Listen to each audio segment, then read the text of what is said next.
The United States Army, Navy, and Air Force have their own official esports team, and make no mistake, the only reason the military is even funding these programs is to recruit young people. If you find that difficult to believe, here's them admitting it. So, you're probably wondering to yourself, the US Army has an esports program? Why? And how do I join? The US Army esports program is a recruiting outreach tool to help the Army connect with the fast-growing esports audience. 60% of Americans play video games daily. Video games are a way for players to connect with each other, build teamwork, and hone in problem-solving skills. Translatable skills in today's Army. The Science Recruiting the US Army esports program is comprised of soldiers that share the same passion for video games and esports just as everyone else in the world. For some, it's a way to unwind. For others, it's a way to compete, come out on top, and show they have skills superior to others. And that is where competition comes in. So, how do you get started? Well, it all starts on our verified Discord server, discord.gg/US Army Esports. It's open for anyone to jump in and play in our ever-growing community. In this community, there are some key games that are built around a competitive structure. Managers of these games assess talent through community play, tournaments, and formal tryouts.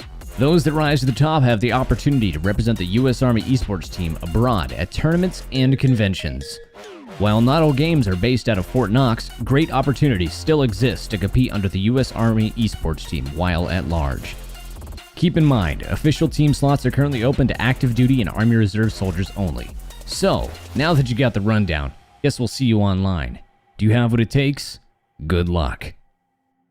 Recently, they've been on the news for banning users on Twitch and deleting messages in chat about atrocities committed by the US military around the world. Some people even posted direct links to the Wikipedia page on US war crimes.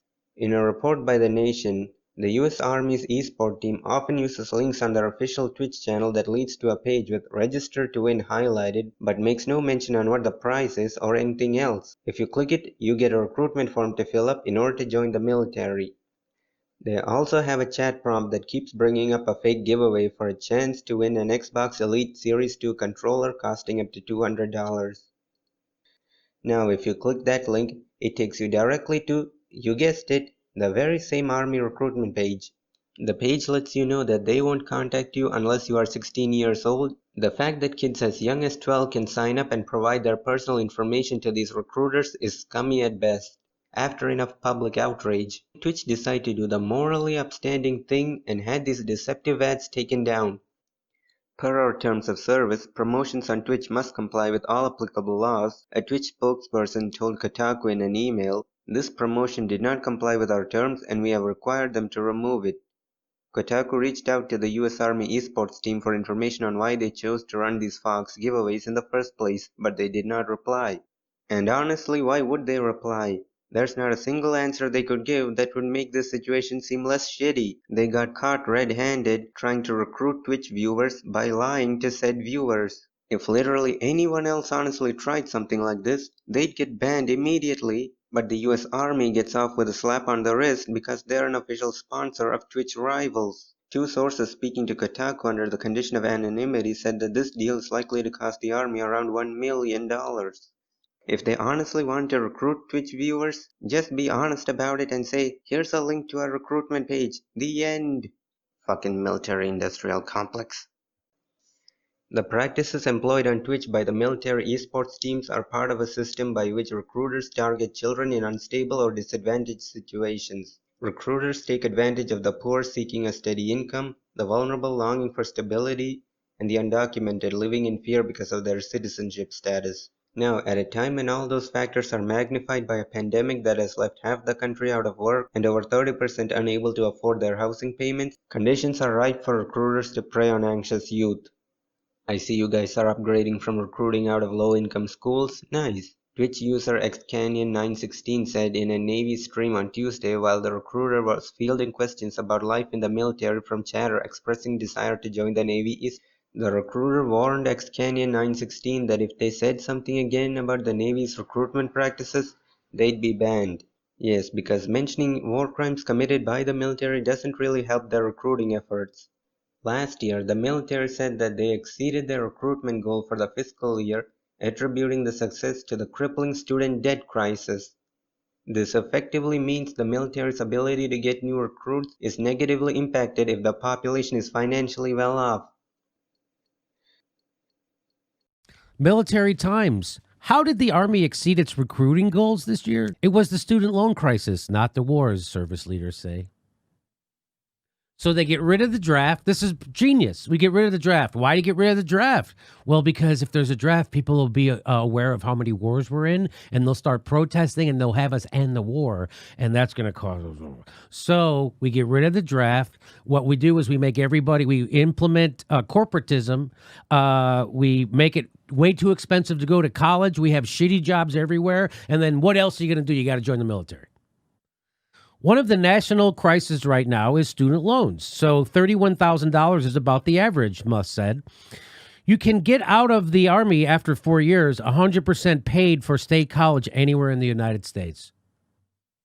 Hey, why don't we just offer people 100% paid college anywhere in the United States? Why don't we just offer people that? If that's a good thing to have, people going to college, that's good for our country and our culture and our community. Why don't we just send people to college? Why do we have to first have them go kill people in other countries before they can go to college? Why do we do that? Because our government has been captured by the military-industrial complex that Elizabeth Warren fucking votes for. That's why. The low unemployment rate and booming economy make recruiting difficult. Could you imagine you're a recruiter and you're like, oh, I hope fucking people are desperate. Then I can sign them up for this job they don't really want, which involves killing people. Oh, if only the economy tanks. If only people are more This is the military bragging that people are desperate enough that we need to get desperate people. The low unemployment rate and booming economy make recruiting difficult, especially when compared to past recruiting pushes during the Iraq and Afghanistan wars that lined up closer to a major global recession.